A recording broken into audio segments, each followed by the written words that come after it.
Kotryna Garanasvili is a writer, translator, and interpreter working with English, Lithuanian, French, German, Russian, and Georgian.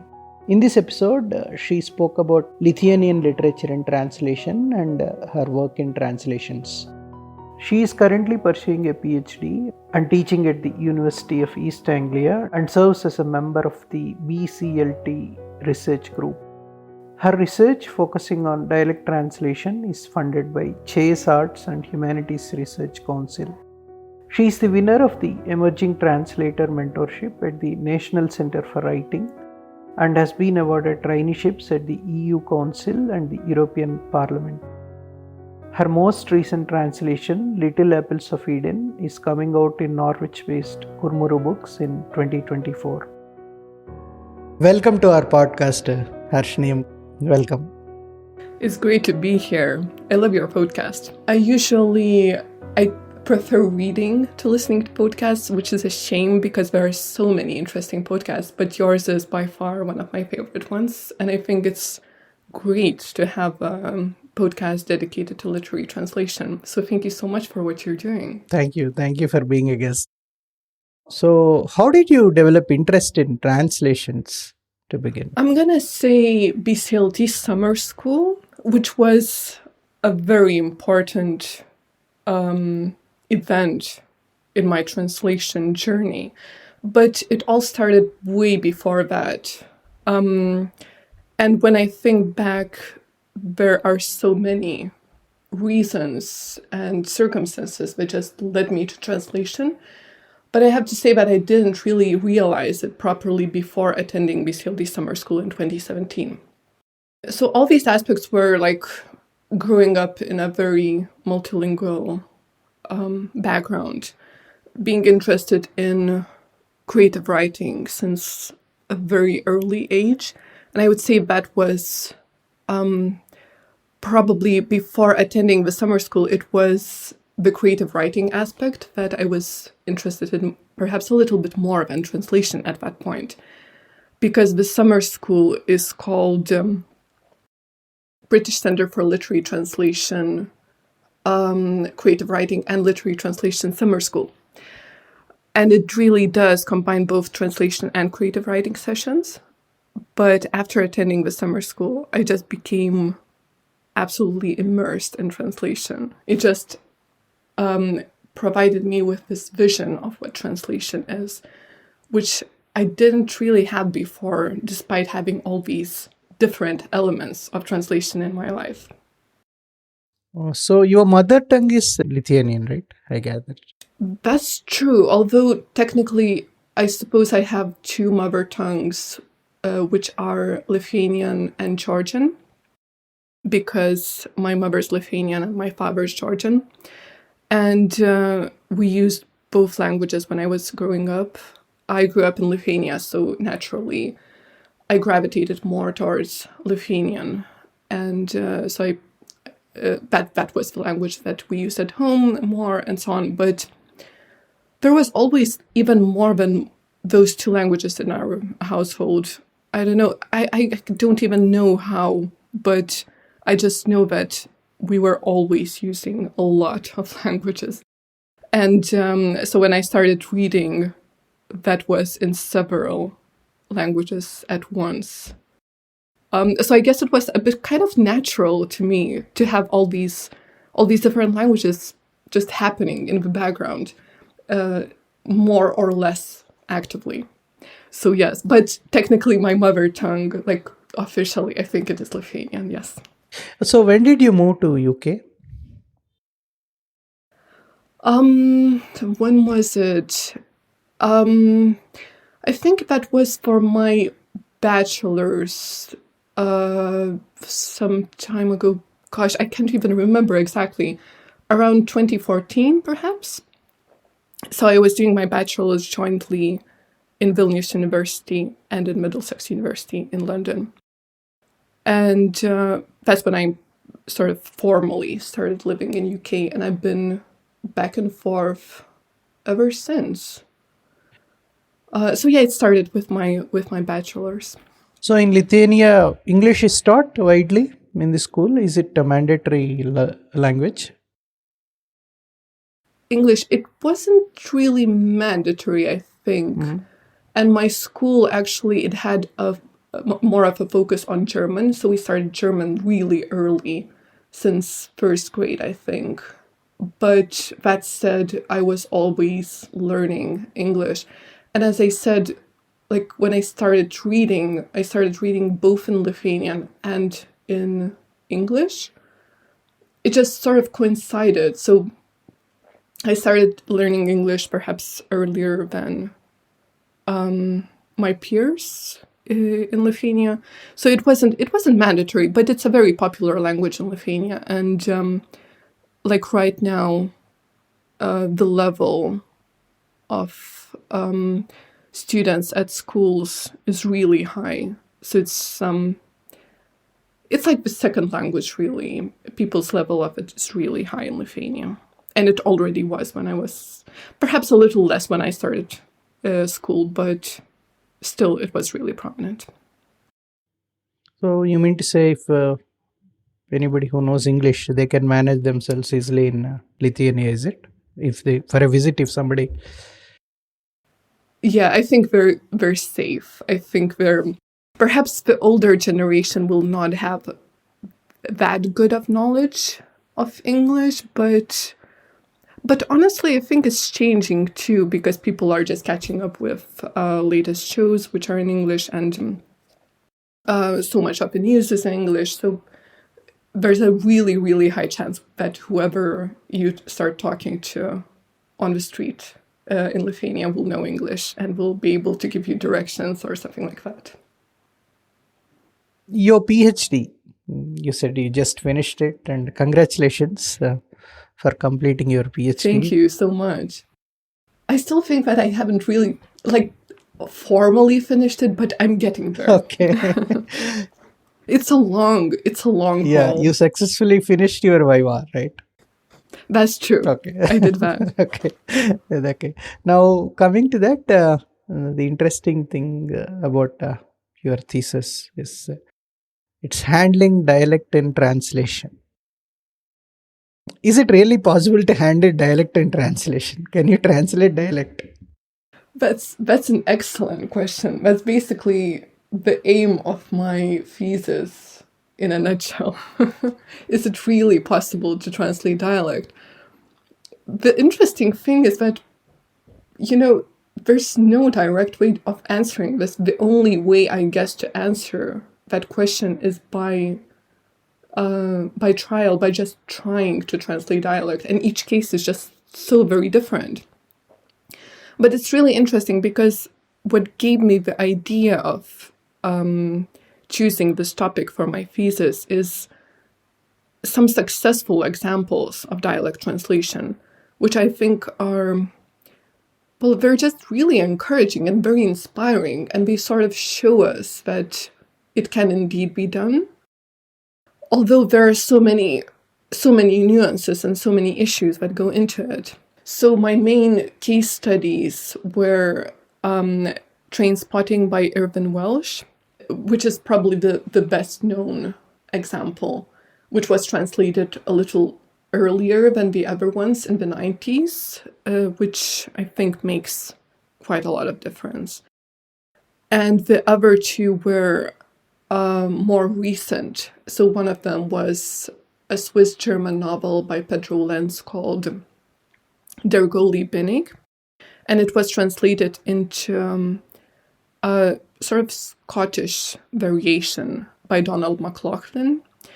And the English title of that book is Not Much of a Talker. Naw is spelled N-A-W, which is already telling, I think.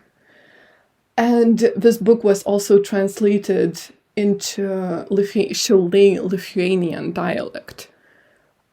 So there were already two successful translations into dialect of a dialect novel, which I thought were fascinating.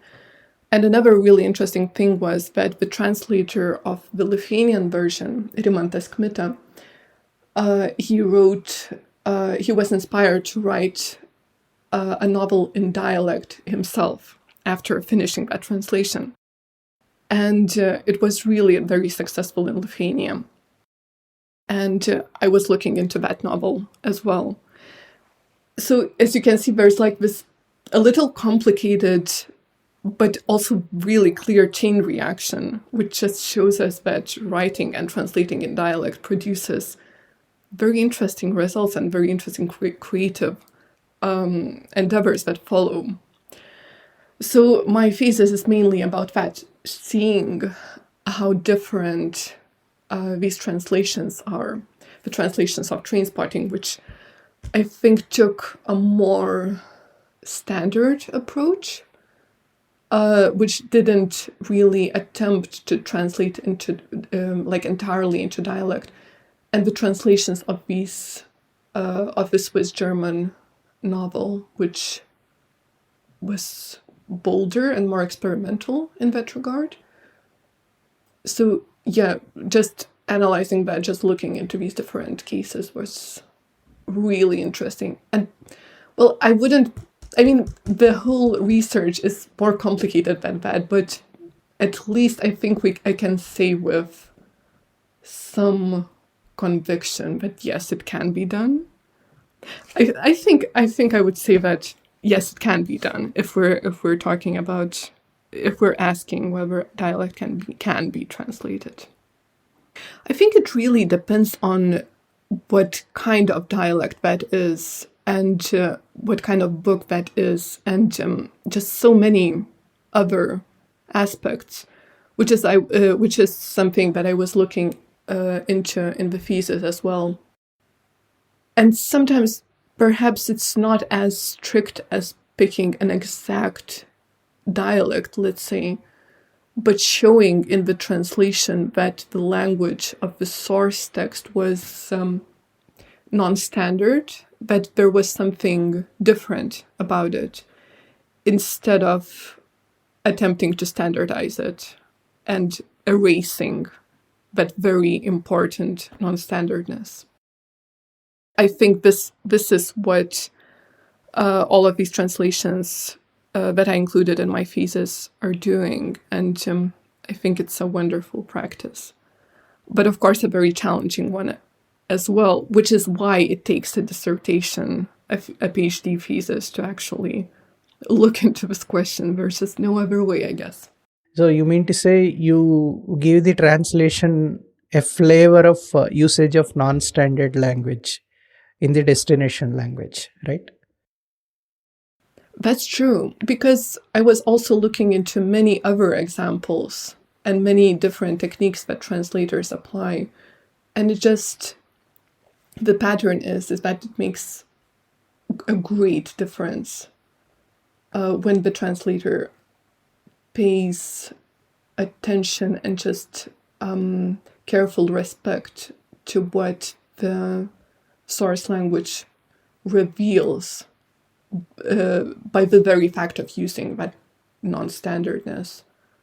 I think it's incredibly interesting and also very challenging. Like, after all that research, it would be very interesting to apply it in practice, which I did a little bit in the thesis, but to translate the whole novel, I just really, really admire the translators who do that, who are bold enough to do that.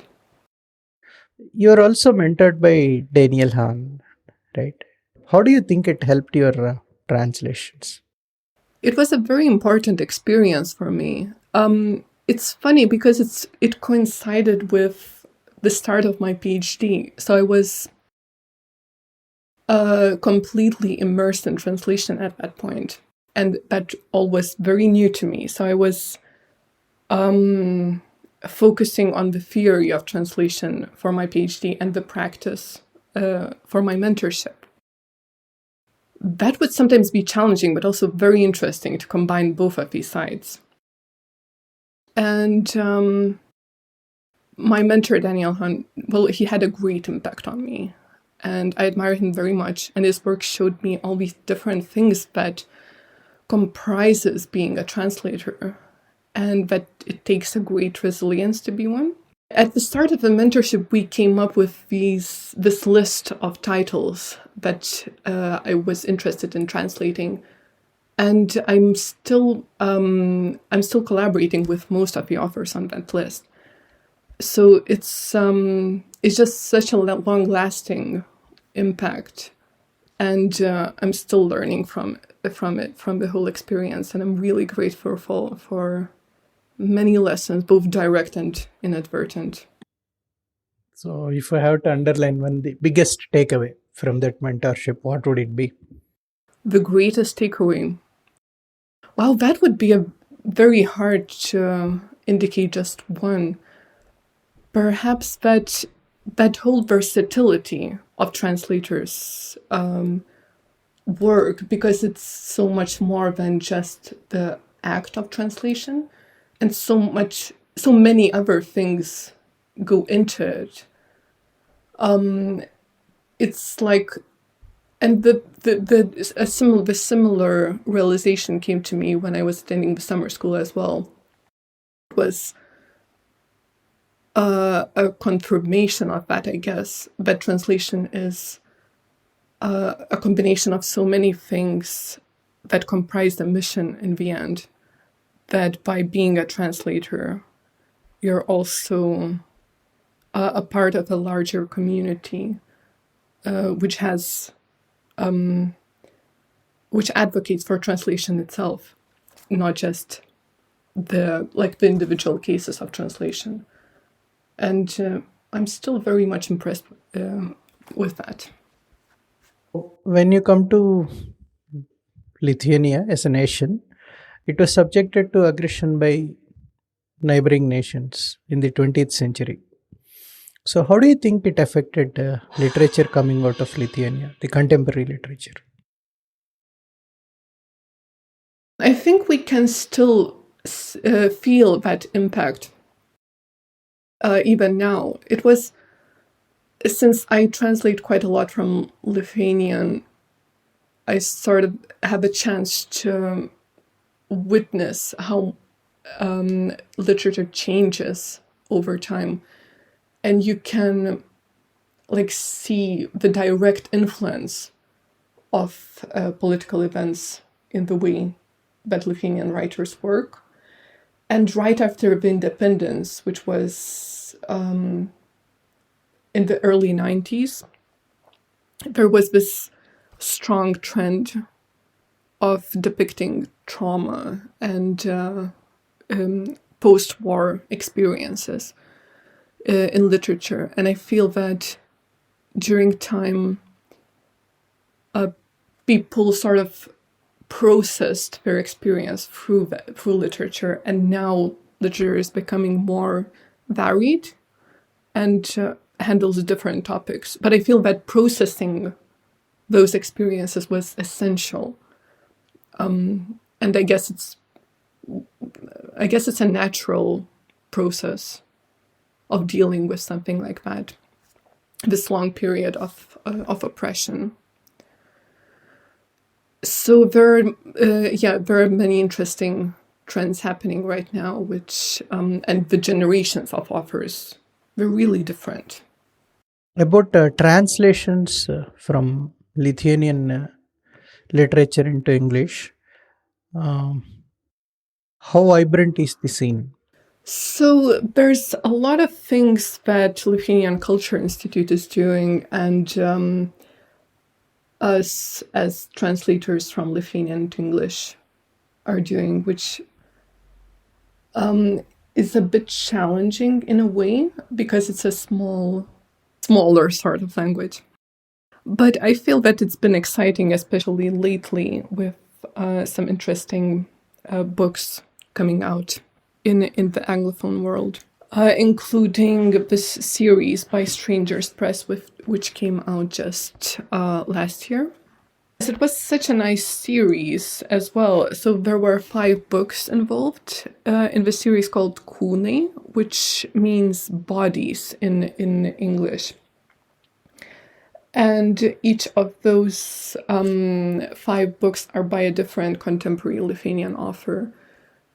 And that was actually quite a discovery for me as well, because it was a little bit of a different take, because the series was edited by Nathan Hamilton and Aušra Kaziliūnaitė. So someone from UK and someone from Lithuania. And I feel that by joining their perspectives, they managed to select really interesting works for publication. And that joint effort, I think, is really interesting and really important to introduce Lithuanian literature properly in UK, in the English world, which is perhaps not that familiar with Lithuanian writing, which I really want to see more of in English. So the Strangers Press, are they focusing only on Lithuanian translations? Oh yes, so they do series of books in different languages.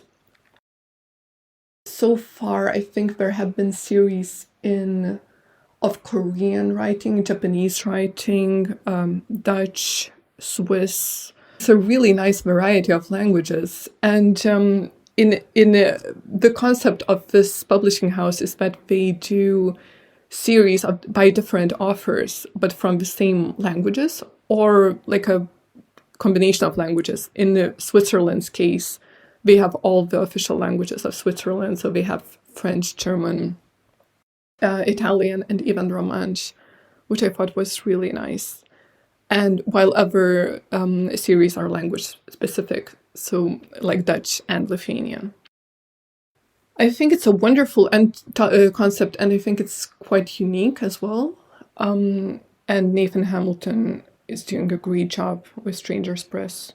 I was always admiring them, other series of other languages, and I was really glad that we decided to do a Lithuanian series as well.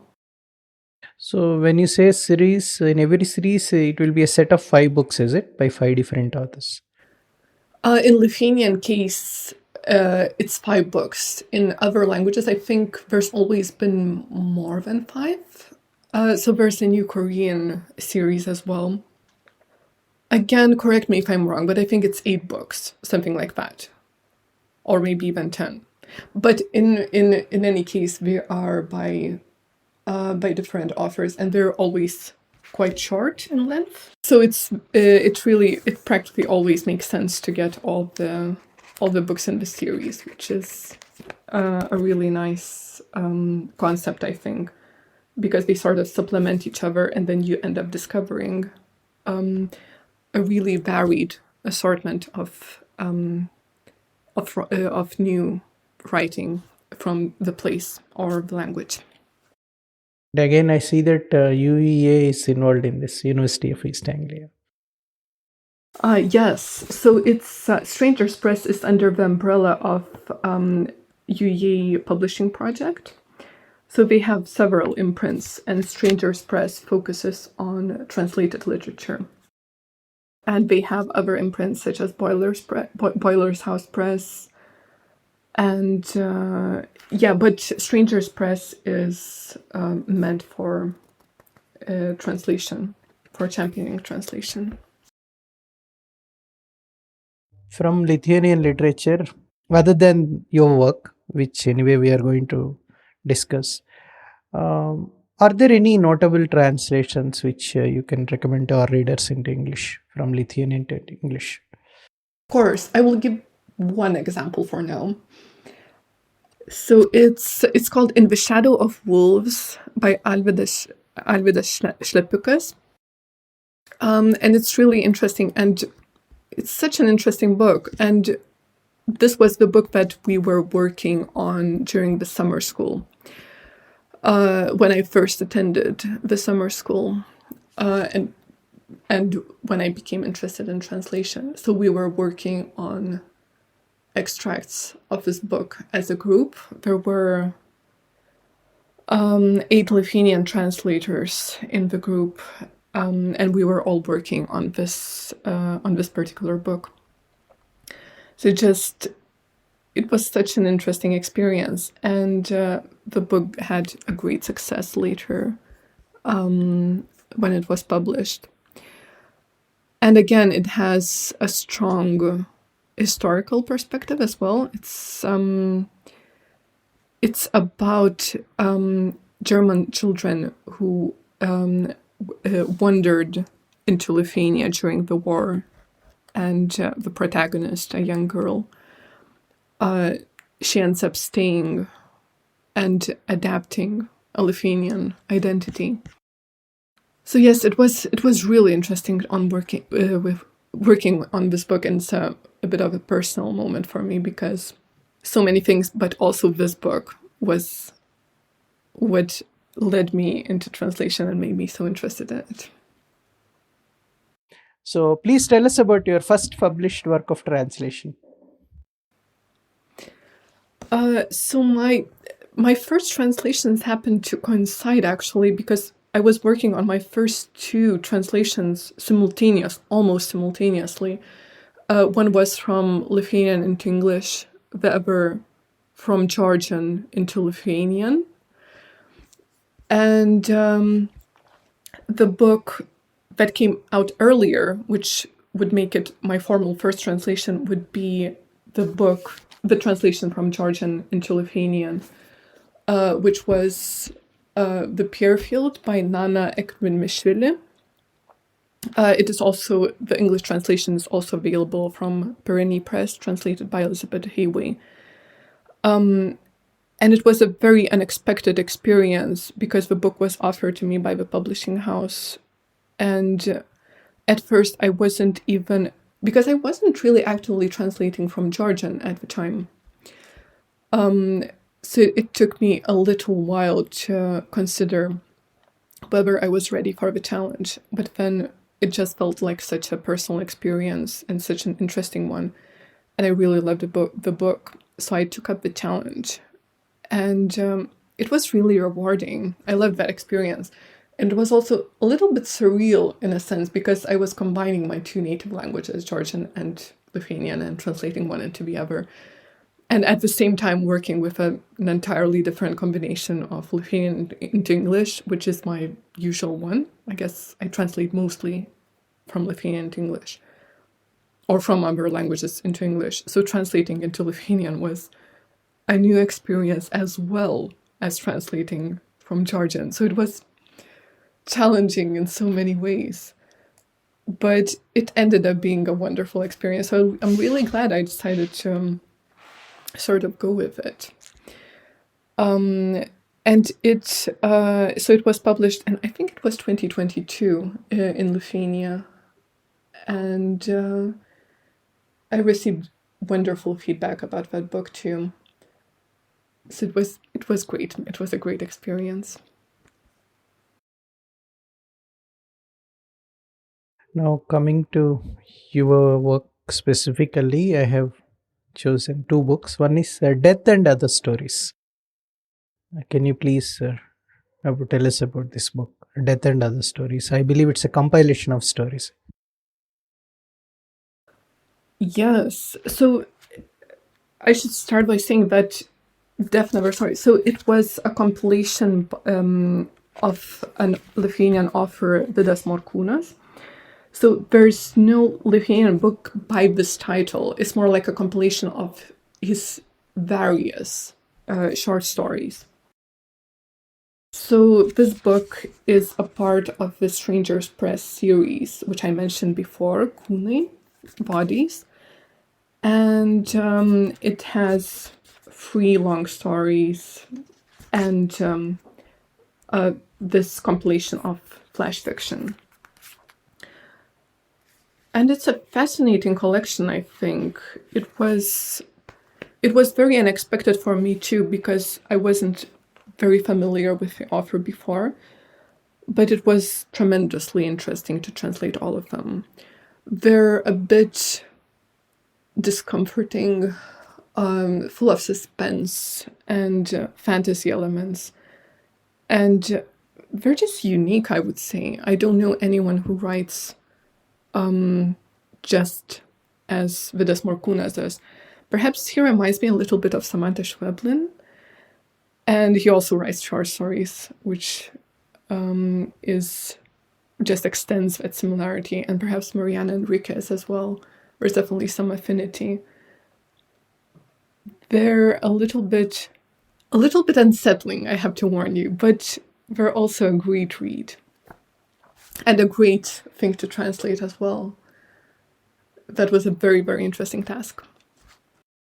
So when did this come out, this particular book? It came out just last year, in 2023. When was it? I think it was May. So it's relatively still recent. Okay, yeah, of course. And the other one is Green. Tell us about the author to begin with. If I'm pronouncing this right, Marius Ivaskevicius. Is that right?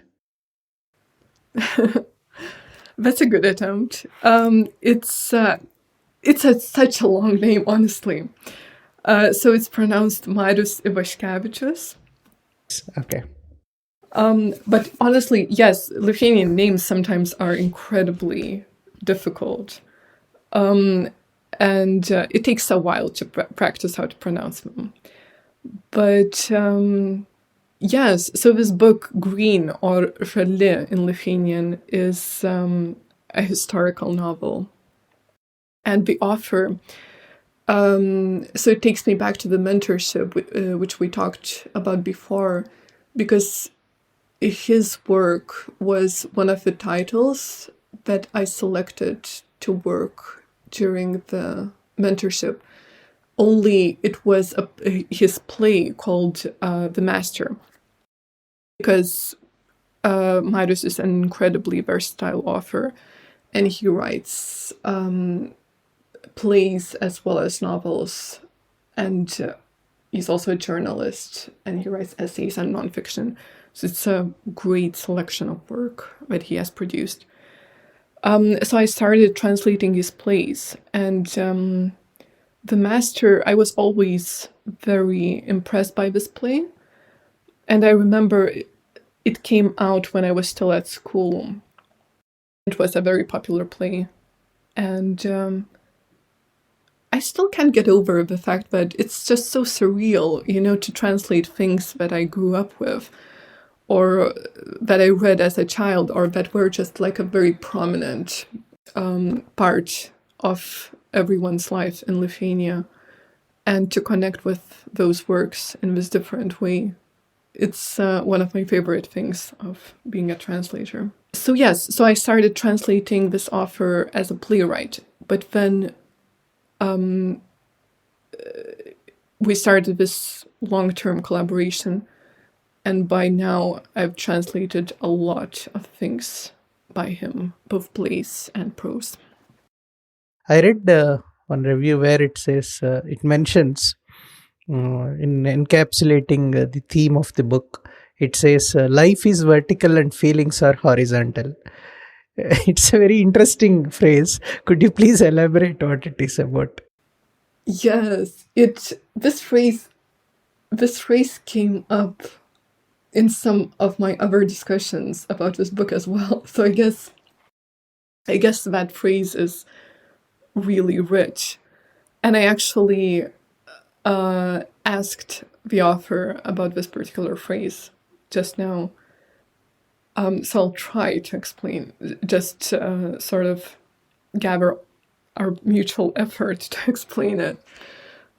Mainly, it's so he uses this metaphor in the preface of Green, and where he talks about the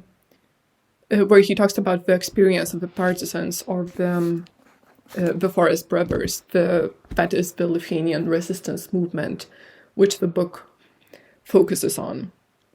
So after World War II, the Lithuanian resistance movement against Russia just continued, and the revolutionaries, they stayed in forests and were hiding from the Russian forces who fought them, and it went on for a good decade.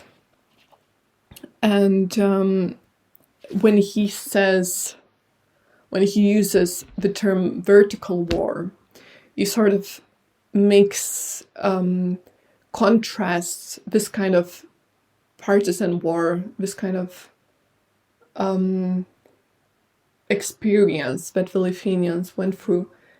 In this case, he contrasts it with the regular war, so to speak, because the war took a different kind of shape. And he elaborates on this metaphor in the preface, which I think is really interesting.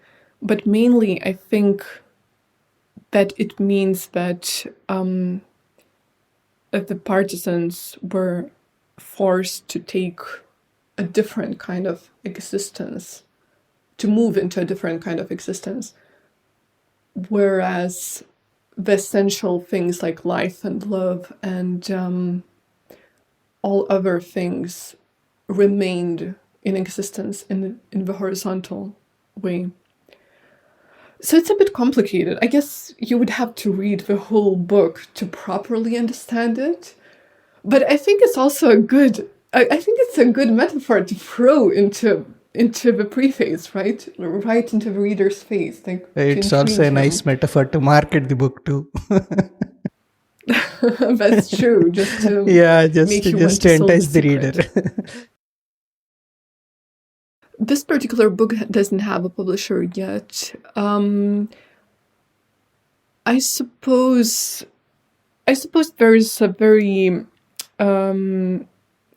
a great audience for it because it's a very relevant book, but also that brings us back to that those other aspects of translators' work where you're also not just translating a book, but also placing it in the market, and sometimes you might have to find the right publisher for it or a right home for it. And it's definitely a book which I'd love to translate and see published.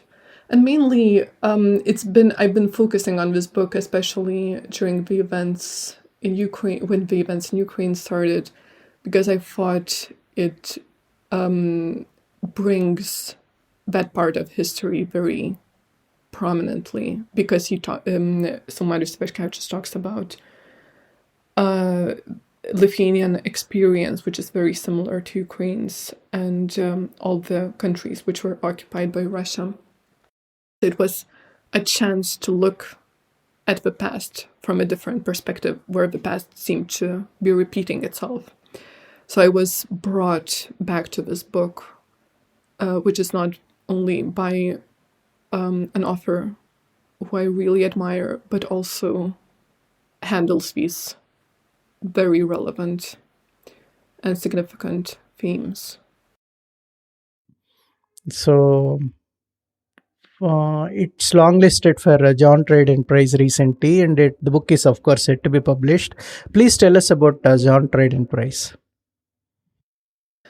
So John Dryden Prize, John Dryden Translation Competition it's sponsored by British Comparative Literature Association and BCLT, British Centre for Literary Translation.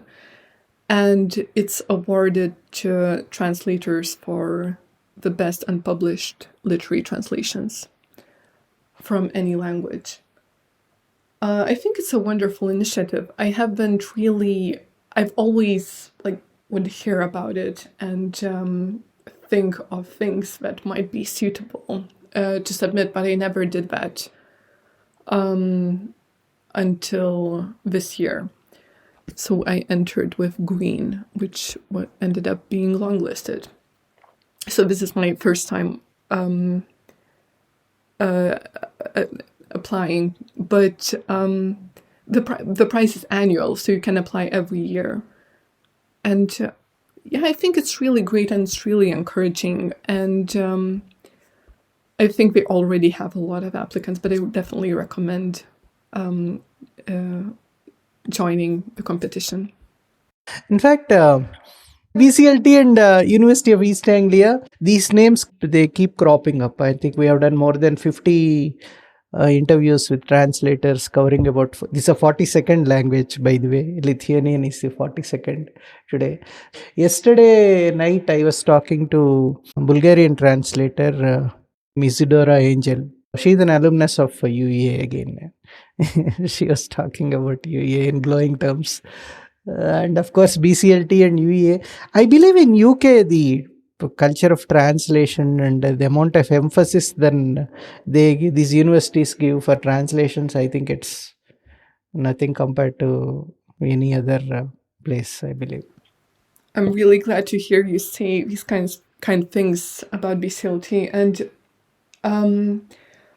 I noticed the same thing. BCLT will just come up in so many translators' experience, which is wonderful. And it's been a very significant thing for me as well, which it's something that I started this conversation with when you asked how I became interested in translation, which is very telling. And it's been significant for me in so many ways, because after attending my first summer school, and at that point I didn't know of BCLT, it was a little coincidental how I ended up there, but it ended up being such a prominent part of both of my translation journey as well as a personal journey. And it's quite significant that, so last year I contributed to organizing the summer school, which was the first in-person summer school in 3 years, I think, after the pandemic. During the pandemic, it went to online format. And now the summer school is going to be both in person and online. So it's in person 1 year and then online the next year, and so on, which I think is wonderful because it just gives a lot of translators a chance to attend it. And it's something that I definitely recommend to anyone who is either translating or interested in translation at any stage of their career. And yes, sure, thank you. So it's been, many people used the phrase life-changing of BCLT summer school, and I think the number of examples just proves that it really is like that. So many translators' experiences just can be traced back to BCLT. So various projects and collaborations, and something that we launched last year, and I was very glad to contribute to this project. It's called BCLT Alumni, where we're trying to connect people who have attended or collaborated with BCLT, either attended the summer school or collaborated in other ways since 2000. And there's a great number of people who are involved, and we're trying to connect all of them and encourage new collaborations. It's really significant. So I'm still working on this project, and it's just wonderful. And it's wonderful to see how many varied experiences people have had, and how lasting it is, and how after attending a workshop or the summer school, people stay in touch and come up with all these wonderful projects and wonderful translations. So it's extraordinary, I think. It's a true phenomenon. So what are the projects that you're currently working on?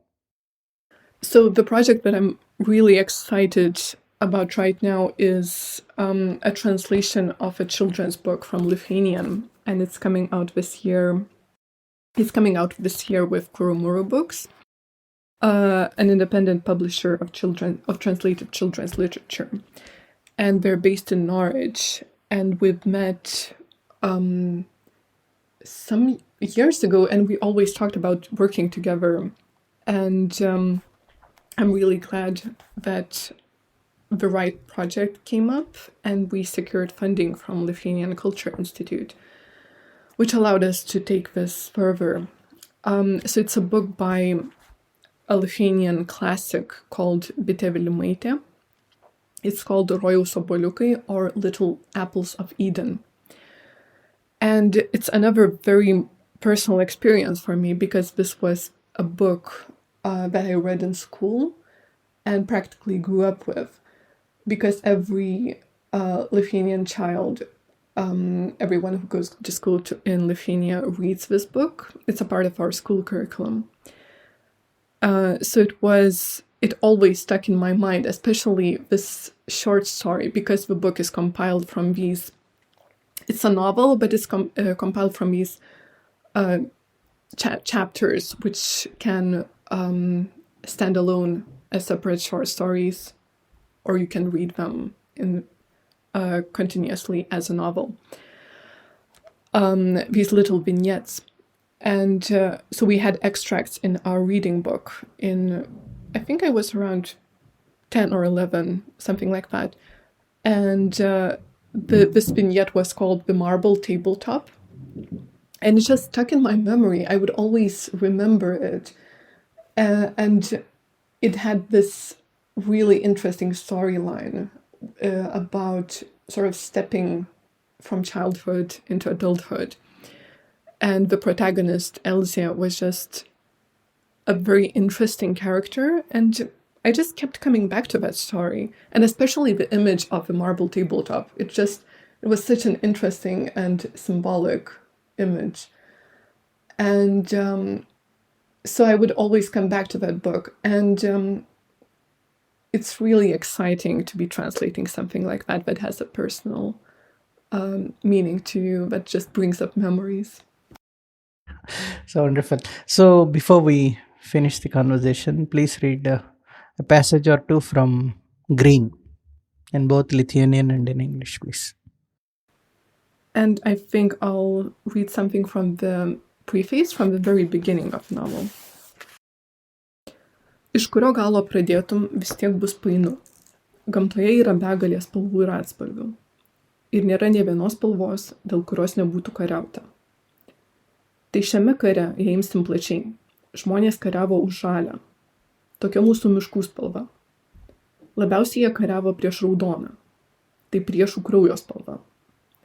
Nors pasitaikydavo ginti ir geltoną nuo žalios. Buvo ir taip. Dar jie kariavo už savo įsitikinimą, kad privalo būti laisvi, prieš kitų įsitikinimą, kad neprivalo, bet tai pernelyg platu. Tai buvo 20 amžiaus pats vidurys, dar vadinamo aukso amžiumi. Bet kiekvieno žvilgančio daikto puošnus paviršius ir kartais supuvęs vidus. Jie gyveno šio daikto 20 amžiaus gilumoje ir apie blizgesį nežinojo. Iš pradžių geografija buvo plati. Tokį pat karą kariavo didelis kiekis žmonių nuo Ukrainos pietuose iki Estijos šiaurėje. Galiausiai jie liko vieni. And now I'm going to switch to the English translation of the same passage.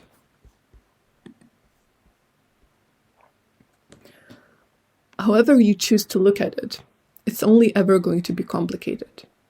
Nature has tons of colors and hues. There's not a single color that hasn't made a war. In the broad sense, people were fighting for the color green in this war. This is the color of our forests. More than anything, people were fighting against the color red. It's the color of our enemy's blood.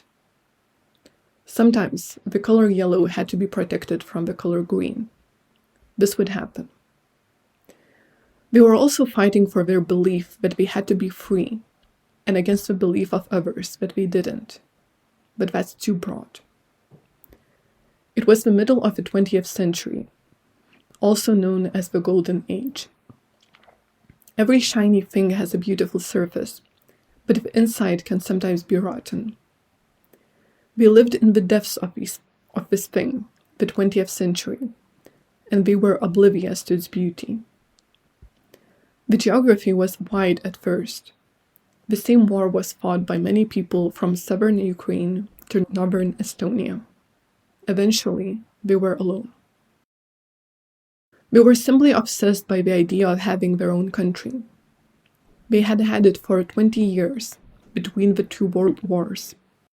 They had agreed to wait out World War II, and then they were greatly surprised when their country was not given back to them. It's like letting waves run across the surface of a bridge. The bridge shouldn't disappear after the waves recede. In particular, they were Lithuanians, the nation north of Poland and south of Riga. And they did everything backwards. They would surrender when they were supposed to fight. They would take up arms in time of peace. War is vertical in nature. This is how wars usually go. People put their troops under their color and send them against another color and its troops. But that's the horizontal war. If these troops were stationed in a skyscraper, say, from the 30th to 58th floor, and saw the enemy's flag stretching from the ground floor to the 29th floor, and went on the attack, that would be vertical war. The battles would take place in the stairwells. They didn't have skyscrapers, but the armies of this war were divided between two different levels. The enemy's army was based at the usual level, the one where people grow crops, go out on dates, where they make love if there's not a bed in sight. Lithuanians had stationed their troops where no one ever makes love, in a place where no one ever goes unless it's once and for all, with the thud of the bottom of a coffin. Vertical war is not a widely used term. This kind of war is more often referred to as the partisan war. But this term is also too broad. As far as the evolution of war goes, it was a step backwards. Spoiled by the best strategists and latest armaments, Europe could hardly have expected to witness such an outdated war that literally abandoned the latest inventions. Every weapon left behind by every army that had crossed the country was now carefully collected and used in battles that went on persistently for another solid decade. This war was led by someone who had studied artillery in Europe. He hadn't had a single firearm. This book is about him. What did these people expect? At first, perhaps they were hoping to win by themselves. Afterwards, they were hoping to wait it out underground until someone came and helped them win the war. The greatest one of these hopes was, of course, the United States. Eventually, they were hardly hoping for anything anymore. They simply didn't have a way out. None of these people would ever agree that World War II was ever won. At best, it ended in a tie somewhere far away, but here, they were digging bunkers and there was no tie.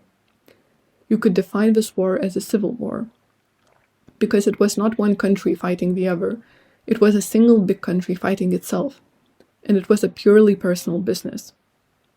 It was the pain of a big fish that had followed a smaller fish and was now digesting it alive. It was the smaller fish's pain, and it was fighting the gastric juices. In simplest terms, Lithuanians were at war with Russians, but the latter were not pure Russians. There were some Lithuanians among them. There were also some Russians among the Lithuanians, as well as some Germans and others.